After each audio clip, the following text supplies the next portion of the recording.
कन्हैयालाल की जघन्य हत्या के बाद शहर में टाउन हॉल से लेकर जिला कलेक्ट्रेट तक निकले मौन जुलूस में जहां हजारों लोग शामिल हुए, जिन्होंने दिवंगत कन्हैयालाल को नम आंखों से श्रद्धांजलि दी। जुलूस में राजनीतिक दलों के कई नेता भी पहुंचे और इस हत्याकांड की कड़े शब्दों में निंदा की। राजनीतिक प्रतिद्वंद्विता को ताक में रखते हुए इस प्रदर्शन में सभी नेताओं ने अपने अपने हिसाब से कन्हैयालाल की निर्मम हत्या करने वाले आरोपियों के लिए कड़ी सजा की मांग करते हुए क्या कुछ कहा, आइए हम आपको उन्हीं की जुबानी सुनवाते हैं। मैं इस घटनाक्रम में पूरे समय से साथ हूँ, कल भी साथ थी। मेवाड़ की बेटी होने के नाते मेरा दायित्व, मेवाड़ में जो ये हत्याकांड हुआ है इसकी मैं भी भर्त्सना करती हूँ। माननीय मुख्यमंत्री जी हमारे बहुत संवेदनशील हैं, उन्होंने बहुत सही स्टेप उठाया। उन्होंने हमारे प्रतिपक्ष नेता माननीय गुलाब चंद जी कटारिया के साथ मिलके जो भी निर्णय लिए हैं सभी पार्टियों को साथ लेके लिए गए हैं। आज वो खुद उदयपुर पधार रहे हैं। उन्होंने घोषणा करी 50 लाख का चेक, जिस परिवार में दुखद घटना हुई। हालांकि पैसे से या किसी चीज़ से व्यक्ति विशेष की कमी पूरी नहीं की जा सकती है, फिर भी हमारा प्रयास है हम उस परिवार की कैसे मदद कर सकें। साथ ही दोनों बच्चों की नौकरी, ये हमारे पार्टी में निर्णय लिया गया है। इसमें नेता प्रतिपक्ष गुलाब चंद जी कटारिया साहब का पूरा सहयोग रहा है। आज पूरा मेवाड़ एक साथ खड़ा है बिना किसी राजनीति के, हम सब साथ खड़े मेवाड़वासी होने के। इस तरह की घटना होगी, हत्या की खुलेआम एक तरह का आतंकवाद फैलाने की कोशिश। बिल्कुल, ये और आपको इसकी जानकारी भी मिल गई होगी, इसके कनेक्शंस बाहर से जुड़े हुए हैं। उदयपुर का कोई व्यक्ति ऐसी घटना कर नहीं सकता है, बाहर से था। इनकी पूरी तैयारी चल रही थी पहले से, तो इसके लिए भी पूरे सरकार और पुलिस डिपार्टमेंट, केंद्र और राज्य सरकार सब मिलकर इसमें करेंगे कि दोबारा ऐसी घटना हमारे यहाँ पे नहीं। मेवाड़ एक शांति प्रिय जगह है, यहाँ पे टूरिज्म का बहुत बढ़ावा है। अभी पीक पे टूरिस्ट सीजन में ये घटना करी गई है, इससे आम नागरिक को बहुत नुकसान भी पहुँच रहा है।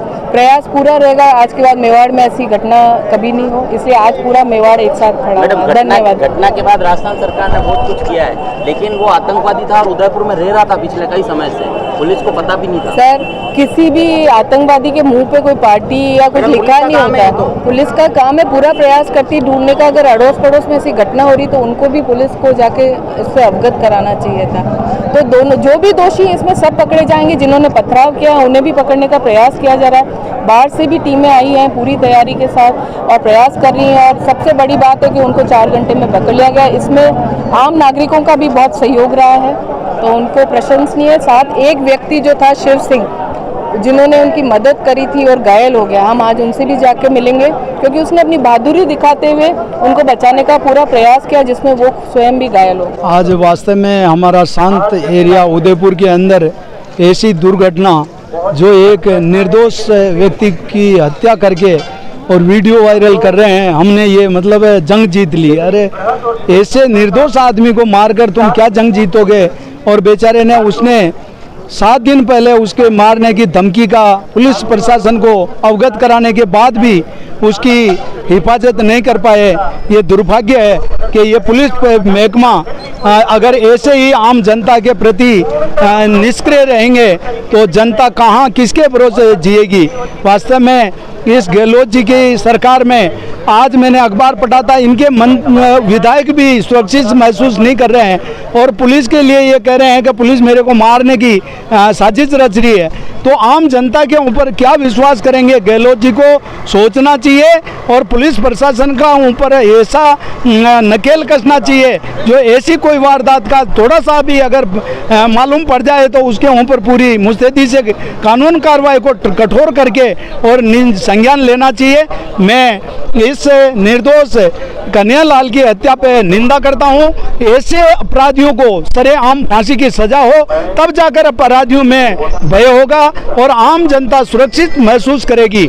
इसलिए ऐसा उदयपुर में एक आतंकवादी कई समय से रह रहा था, मतलब वो पाकिस्तान से उसके संबंध सामने आ गए हैं और वो उदयपुर में रह रहा था। तो पुलिस प्रशासन और जो इंटेलिजेंस है वो सब कहाँ थी, क्या काम कर रही थी? ये मैंने कहा ना, मैंने कहा गहलोत जी गृह मंत्री पद से मतलब इस्तीफा दे देना चाहिए, क्योंकि हम तो हमेशा कह रहे हैं कि राजस्थान के अंदर कानून नाम की चीज़ ही नहीं है।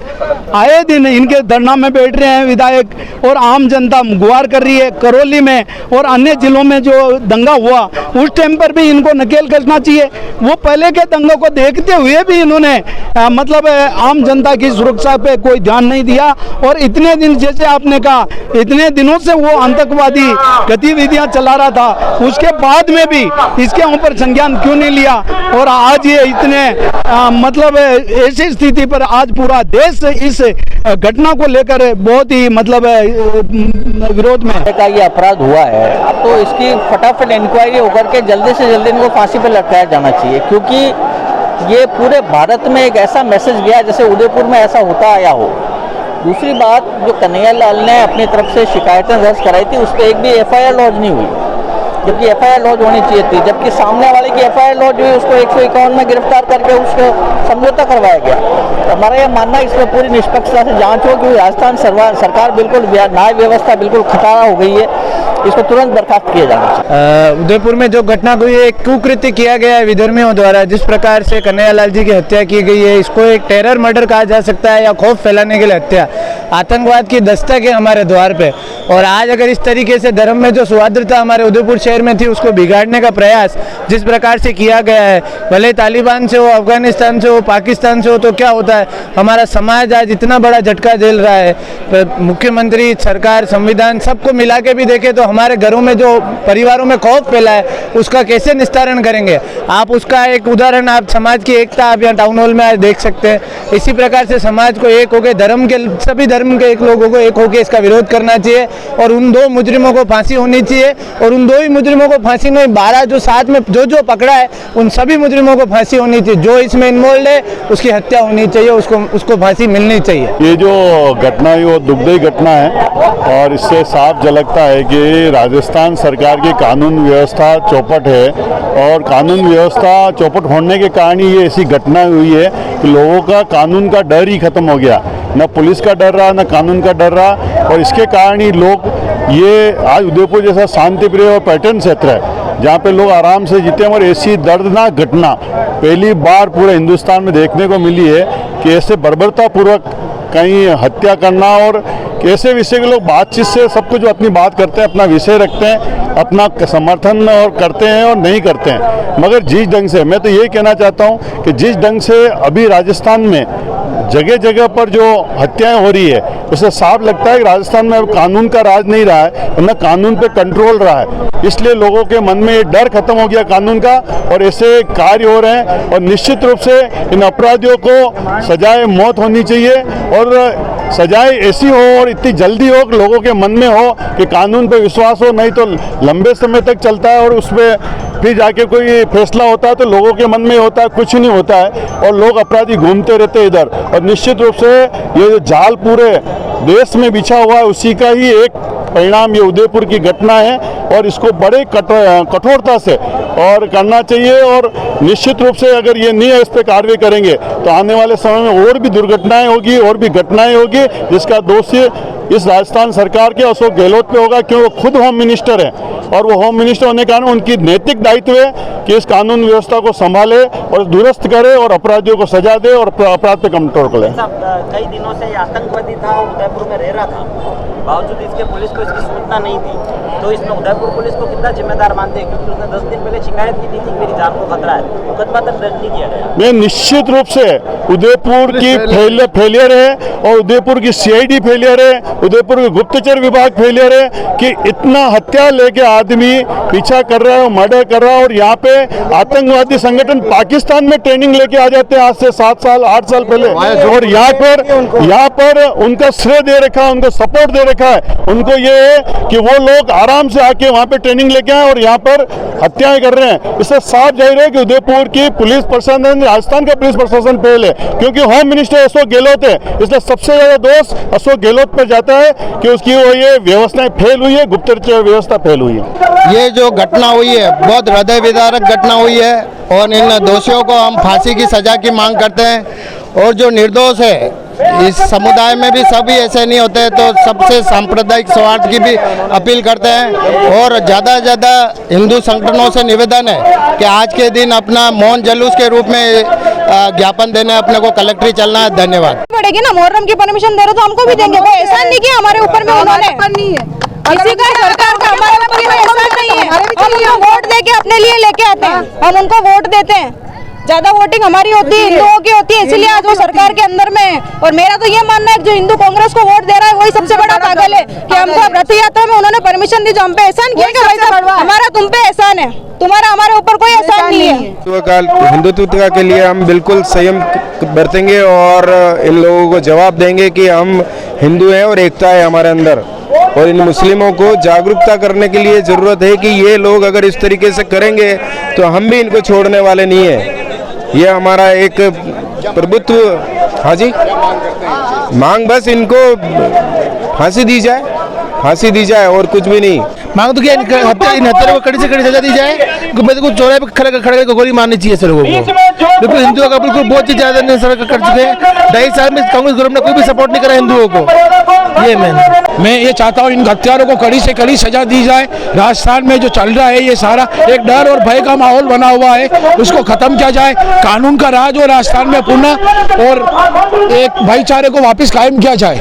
आज यहाँ हम मौन जुलूस के रूप में आए हैं और एक संदेश देना चाहते हैं कि जो इन आतंकवादियों ने हमारे शांत उदयपुर में जो आतंक फैलाया है और लोगों में एक डर पैदा करने की सोची है, वो सफल नहीं होंगे। ये जनसैलाब देखकर आप सोच सकते हैं स्वयं कि पब्लिक किसी से डरने वाली नहीं है। और ये सरकार टोटल तुष्टिकरण की नीति अपना रही है। हमेशा हिंदुओं को ये मारकाट करती है, हिंदुओं को दबाती है और तुष्टिकरण अपनाती है। इस सरकार से निवेदन है कि थोड़े दिन यूपी जाए और योगी जी से राज करना सीख के आए कि अपराधियों से कैसे निपटा जाता है, अपराधियों को कैसे काटा जाता है। आज अगर यही घटना यूपी में हुई होती तो इन अपराधियों का इनकाउंटर हो चुका होता और इनके घर पे बुलडोजर चल चुके होते, मगर यहाँ ऐसा कुछ नहीं होने वाला है। सरकार के पास मौका था इनकाउंटर का, पर वो नहीं कर सकी क्योंकि सरकार दबती है। ये गहलोत सरकार दबाव में है, इनको वोट चाहिए, वोट बैंक की राजनीति करती है। हिंदुओं के वोट इनके लिए कोई मायने ही नहीं रखते, बढ़ावा देती है। कड़ी से कड़ी सजा, कुछ भी नहीं, सिर्फ और सिर्फ फांसी। आज सर समाज के साथ जो ज्ञापन दिया उसमें समाज की ओर से भी हमने एक ज्ञापन माननीय कलेक्टर साहब को दिया है, मुख्यमंत्री, प्रधानमंत्री, गृह मंत्री, भारत सरकार और राज्यपाल के नाम का, जिसमें हमने मांग की है कि कन्हैयालाल साहू के आरोपियों को सख्त से सख्त कड़ी से कड़ी सजा दी जाए। स्पेशल कोर्ट में 10 दिन के अंदर उसे फांसी की सजा दी जाए, ऐसा स्पेशल कोर्ट में उसका मुकदमा चलाया जाए। उसके अलावा मुआवजा राशि बढ़ाकर 1 करोड़ रुपया की जाए, उसके परिवार को सरकारी नौकरी दी जाए। साथ ही सर्व हिंदू समाज के सुरक्षा हेतु उपाय अपनाया जाए, सर्व हिंदू समाज की सुरक्षा की जाए। इसके अतिरिक्त अन्य भी मांगे हमने माननीय कलेक्टर साहब के जरिए मुख्यमंत्री को पहुँचाई है और हमने समाज के प्रतिनिधिमंडल ने आज ये ज्ञापन उनको सौंपा है। सर हम तो ये सोचते हैं, पहली घटना है जो हमें ऐसा देखने को मिला, हमारे हिंदू भाई को इस तरीके से विश्वास में लेके उसका कत्ल कर दिया। हमारे खून खोल उठ रहा है कि उन दोनों को हमारे सामने लेके आए और नारी शक्ति को सुपुर्द कर दे। उनकी हम वैसी ही हालत करेंगे जैसा हमारे हिंदू भाई के साथ में किया उसने। विश्वास के अंदर लेके दुकान के अंदर जाके इतनी पब्लिक के सामने उसको ऐसे ही इस तरीके से मारा गया, बिल्कुल ही कत्ल कर दिया उसका, तो गर्दन वर्दन सब काट के रख दी। इतनी हिम्मत हो गई। और हमारे आदरणीय नरेंद्र मोदी जी को वो चैलेंज कर रहा है, वार्निंग दे रहा है, उतनी उसकी इतनी हिम्मत है।